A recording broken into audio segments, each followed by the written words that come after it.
लगभग एक हफ्ते से देखा जा रहा है कि यूजीसी को लेकर बहुत बवाल मचा है सोशल मीडिया पर। यहाँ तक है बवाल कि जो सनातनी लोग थे, हम सभी सनातनी ही हैं, जो मोदी की पूजा करते थे, मोदी की भक्ति में लीन थे, वही मोदी जो अपने प्रधानमंत्री हैं, उन्होंने देश के लिए बहुत कुछ किया है।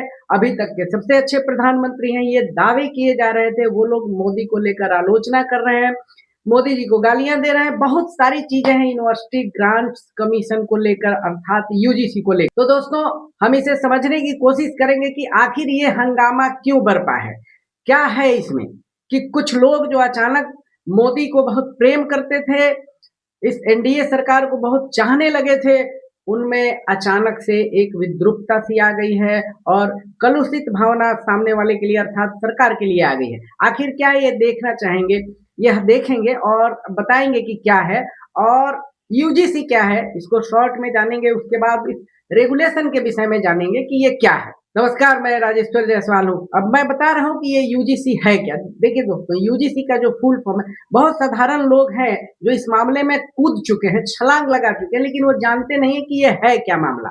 तो उनको मैं बता रहा हूँ। अच्छा, ये दरअसल इस पे रिसर्च करने की जरूरत थी, बहुत सारे शोध की जरूरत है। तो मैंने क्या किया कि कई प्रोफेसरों से इस पर बात की। बहुत लोग जो विरोध में हो तो बोलना नहीं चाह रहे हैं, क्योंकि उनकी नौकरी है, उन्हें लग रहा है कि कुछ गड़बड़ हो जाएगा, कोई खतरा आ जाएगा।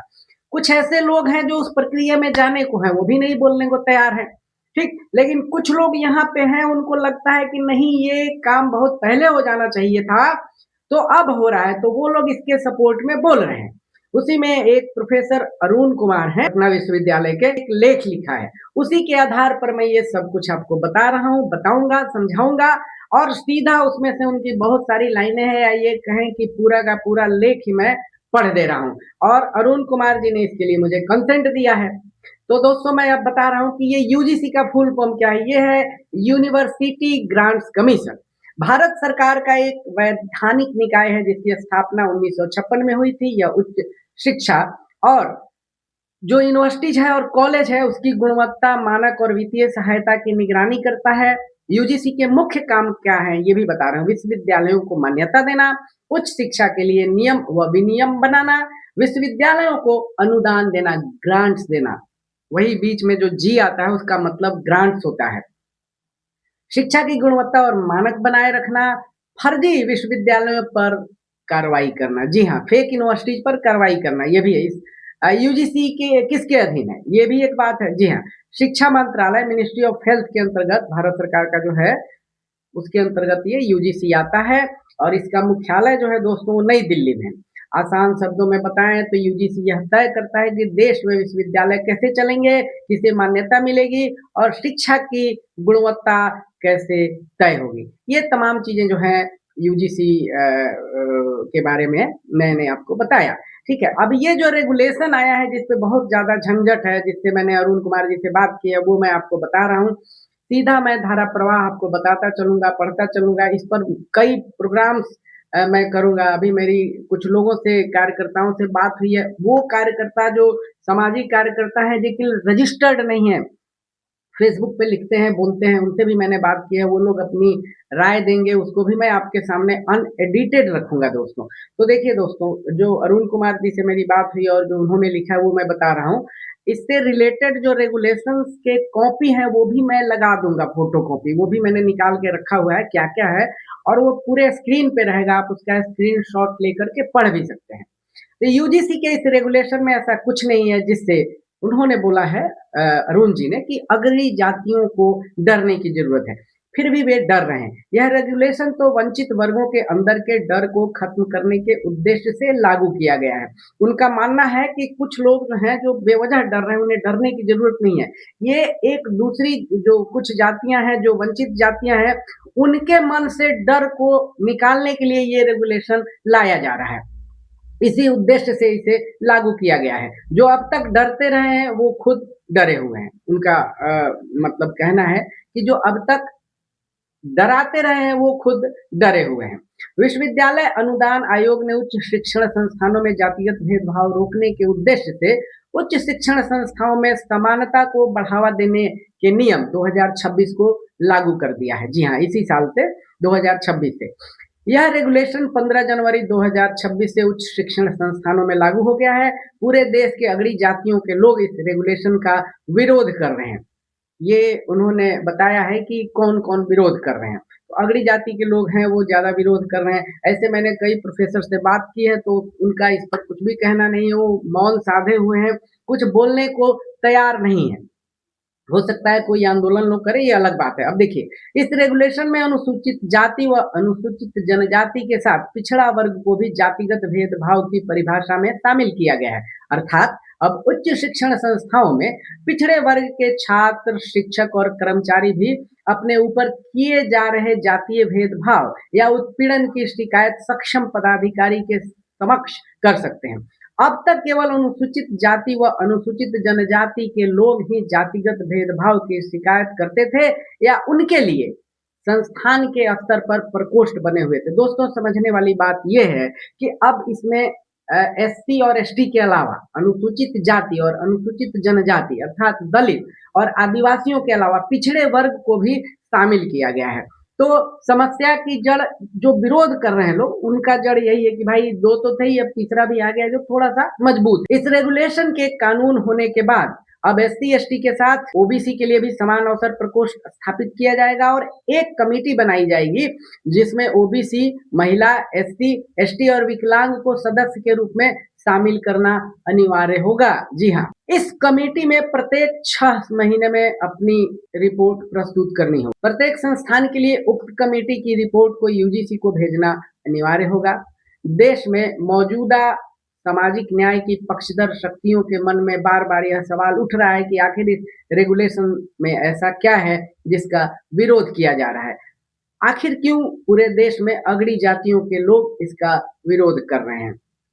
उन्हें लग रहा होगा कि हमारे जो अधिकार हैं उस पे शायद सरकार चोट पहुँचाना चाहती हो यूजीसी के द्वारा, जो खास करके प्रोफ़ेसर्स बनते हैं, असिस्टेंट प्रोफ़ेसर्स बनते हैं या इसमें बहुत उच्च स्तर के कर्मचारी रहे होंगे, इसलिए लग रहा होगा। ज़रूरी नहीं है कि उनकी यह शंका सही हो, क्योंकि हम देख सकते हैं कि ये कैसे निर्मूल है, बिना किसी माँग के, बिना किसी डिमांड के ईडब्ल्यूएस जो है वो लागू किया गया, जिसमें 10% रिजर्वेशन दिया गया और रातों-रात पास कर दिया गया उसको संसद से, जिसको ओबीसी से रिलेटेड कुछ पार्टियों ने और कुछ ही नेताओं ने और सोशल मीडिया पर बहुत विरोध हुआ था उस चीज़ का, जैसे अभी इसका हो रहा है। तो मैं ये मान रहा हूँ कि ये निर्मूल हो सकती है आपकी आशंका, ये मेरा मानना है, हो सकता है मैं गलत। अगड़ी जातियों के लोग इसके विरोध में तर्क दे रहे हैं कि इसका दुरुपयोग किया जा सकता है और इस रेगुलेशन के माध्यम से अगड़ी जातियों के छात्रों को प्रताड़ित किया जा सकता है। जयपुर में करणी सेना, ब्राह्मण महासभा, कायस्थ महासभा और वैश्य संगठनों ने मिलकर सवर्ण समाज समन्वय समिति S4 का गठन किया है, ताकि एक बड़े संगठन के बैनर तले इस रेगुलेशन के विरोध में बड़ा आंदोलन किया जा सके। सोशल मीडिया पर अगड़ी जातियों के तमाम इन्फ्लुएंसर, यूट्यूबर्स और कार्यकर्ता इसके विरोध में अभियान चला रहे हैं। स्वामी आनंद स्वरूप ने एक वीडियो पोस्ट करते हुए लिखा है कि आज यदि सभी सवर्ण समाज के लोग एकजुट नहीं हुए तो पतन निश्चित होगा, और यदि एक हो गए तो धनानंद का विनाश हो जाएगा। इस तरह की एकजुटता के आह्वान तमाम मंचों से किए जा रहे हैं। धनानंद का मतलब जैसे कि वो बता रहे हैं, धनानंद राजा थे नंद वंश के और चाणक्य ने उनका सर्वनाश किया था और बाद में चंद्रगुप्त को बिठाया था। तो वो धनानंद सीधा-सीधा मैं ये कह सकता हूँ कि मोदी जी को कह रहे हैं, जिनको शुरू में उन लोगों ने अवतार भी घोषित किया था। दरअसल भारत में के उच्च शिक्षण संस्थान आज भी सवर्ण वर्चस्व के गढ़ बने हुए हैं। अरुण कुमार जी ये बता रहे हैं, उन्होंने अपने लेख में भी लिखा है, सामाजिक न्याय के तमाम प्रयासों के बावजूद यहाँ आज भी वंचित वर्गों को उचित भागीदारी नहीं मिल पाई है।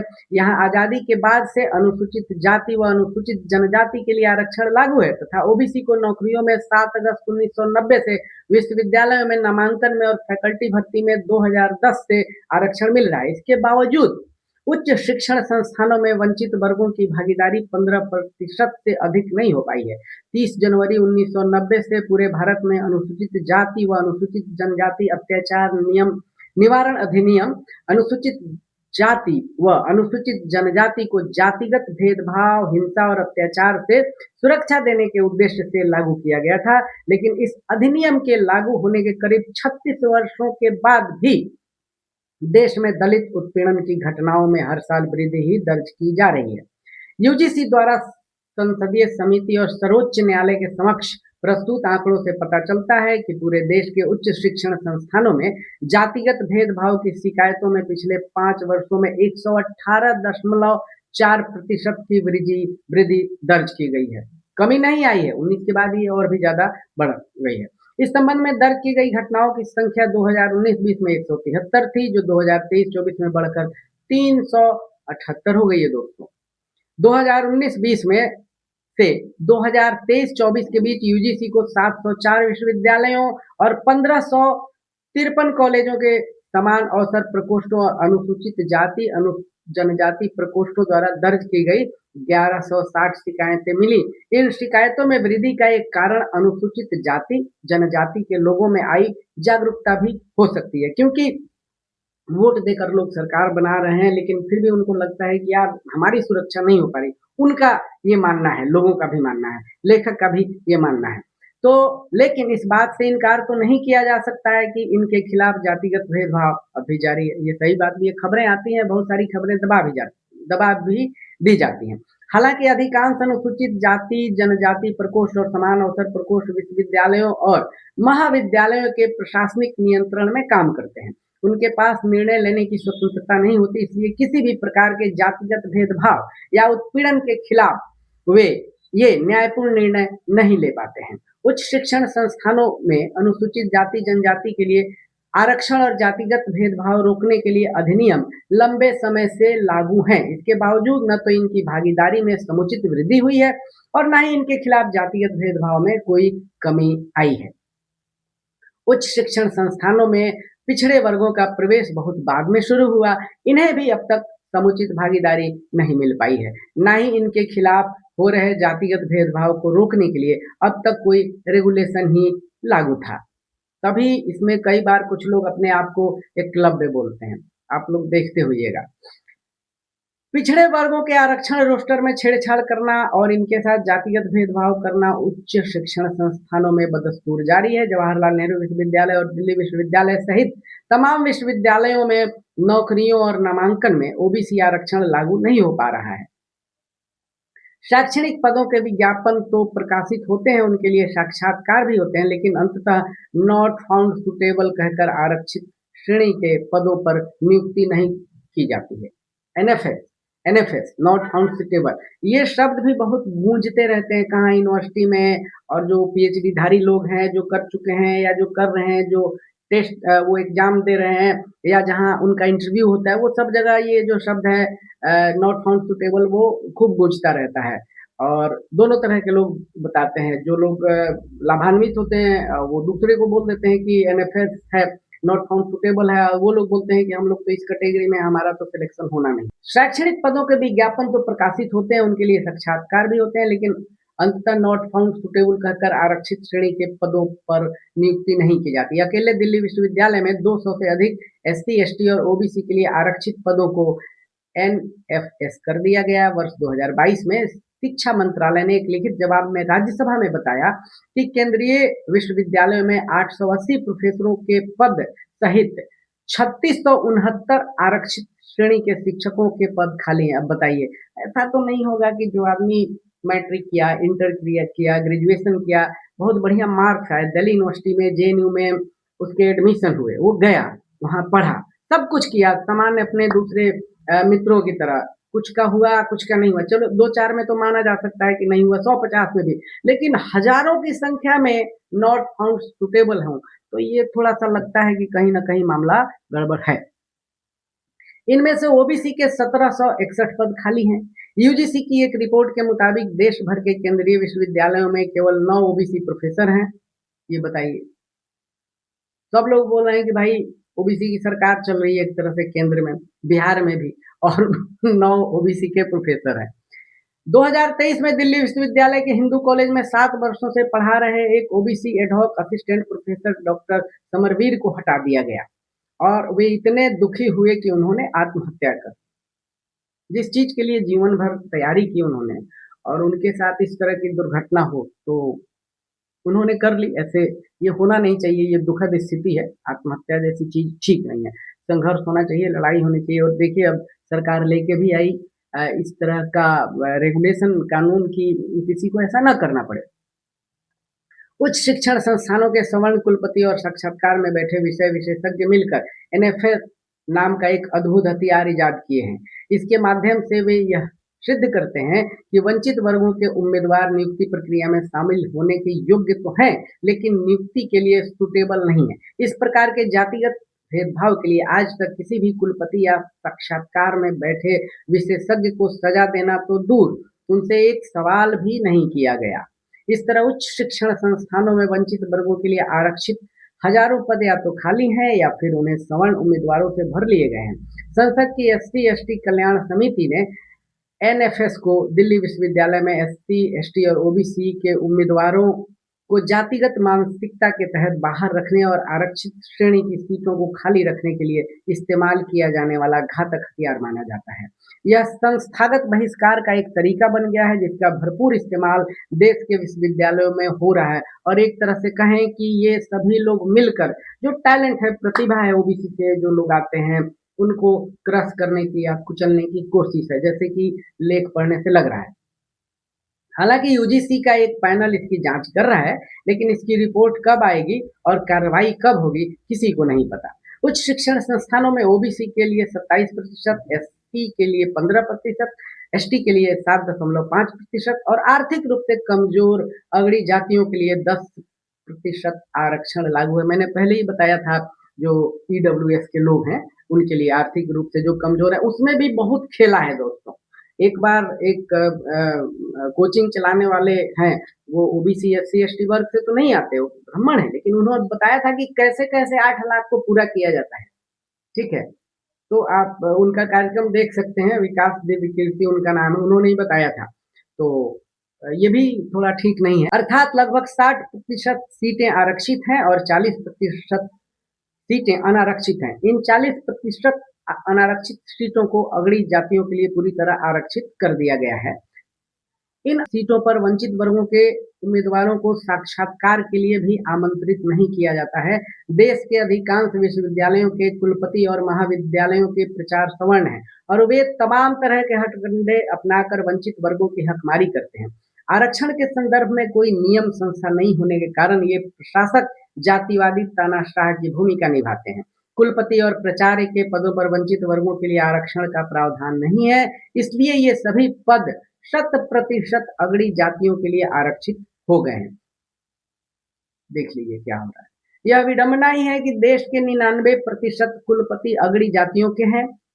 राष्ट्रीय पिछड़ा वर्ग ने आयोग ने 2020 में सभी कुलपतियों को हाजिर होकर यह बताने के लिए कहा था कि वे आखिर क्यों आरक्षण नीति का पालन नहीं कर रहे हैं। आयोग के इस आदेश का भी कोई परिणाम नहीं आया, मतलब उसकी भी चौनी की वैल्यू नहीं है। यूजीसी के इस रेगुलेशन में ऐसा कुछ नहीं है जिससे अगड़ी जातियों को डरने की जरूरत है, फिर भी वे डर रहे हैं। यह रेगुलेशन तो वंचित वर्गों के अंदर के डर को खत्म करने के उद्देश्य से लागू किया गया है। जो अब तक डराते रहे हैं वो वे खुद डरे हुए हैं। दरअसल देश के उच्च शिक्षण संस्थान अगड़ी जातियों के लिए आज भी सबसे मजबूत गढ़ बने हुए हैं। वे इस गढ़ को किसी भी तरह से बचाना चाहते हैं, इसलिए वे यहाँ सामाजिक न्याय को लागू करने के तमाम प्रयासों को विफल कर देने के लिए पूरी ताकत लगा देते हैं। मंडल आयोग की सिफारिश को जब लागू करने की घोषणा हुई तो उन्होंने पूरी ताकत से इसका विरोध किया। हालांकि वे इसे लागू होने से रोक नहीं पाए। वे इसलिए डरे हुए हैं कि यह रेगुलेशन भी यदि लागू हो गया तो ये वंचित वर्गों के साथ जातिगत भेदभाव नहीं कर पाएंगे। देखिए, अरुण कुमार जी भी जेएनयू से पढ़े हुए हैं, वहीं से उन्होंने मास्टर किया है, एमफिल किया है, पीएचडी किया है, तो उनको बहुत सारे अनुभव होंगे जिसे उन्होंने उड़ेला है, लेकिन अब वो नौकरी में हैं। वे डरे हुए हैं कि जातिवाद का उनका यह गढ़ ढह न जाए। उन्हें डरने की जरूरत नहीं है, उन्हें अपनी ऊर्जा खुद को जातिवादी मानसिकता से उबरने में खर्च करनी चाहिए थी। आज भी देश में जातिगत भेदभाव को हतोत्साहित करने वाले कई कानूनों और अधिनियमों के लागू होने के बावजूद वंचित वर्गों के साथ हो रहे जातिगत भेदभाव को अब तक नहीं रोका जा सका है। दोस्तों, वीडियो तो ये बहुत लंबा है, लेकिन समझने के लिए उनके लेख की आवश्यकता इसलिए थी कि जिसका एक्सपीरियंस है, जो इस फील्ड में काम कर रहा है, रिसर्च तो कोई भी कर सकता है, कोई दिक्कत नहीं है। तो वो ढंग से बता सकते हैं साधारण भाषा में कि साधारण लोग इसको समझ सकें। लेकिन इससे सचमुच डरने की ज़रूरत नहीं है, क्योंकि जो प्रतिभा है वो तो चले ही जाते हैं। जैसे लोगों का मानना है कि भाई जो प्रतिभाशाली हैं उन्हें जगह मिल रही है सभी जगह, तो इससे डरने की ज़रूरत नहीं है। और रेगुलेशन में क्या है ये सब इस लेख में आपको बताया गया है और वीडियो के माध्यम से आप सुन सकते हैं। आप इस चैनल को लाइक कीजिए, सब्सक्राइब कीजिए, कमेंट कीजिए, लेकिन उससे भी पहले आप इस वीडियो को शेयर कीजिए उनको जिन्हें यह जानने की ज़रूरत है कि आखिर इस रेगुलेशन को लाया क्यों गया है। बाद में मैं एक शॉर्ट वीडियो में ये बताऊँगा कि इसको हेड कौन लोग कर रहे थे, इसमें कौन-कौन लोग हैं।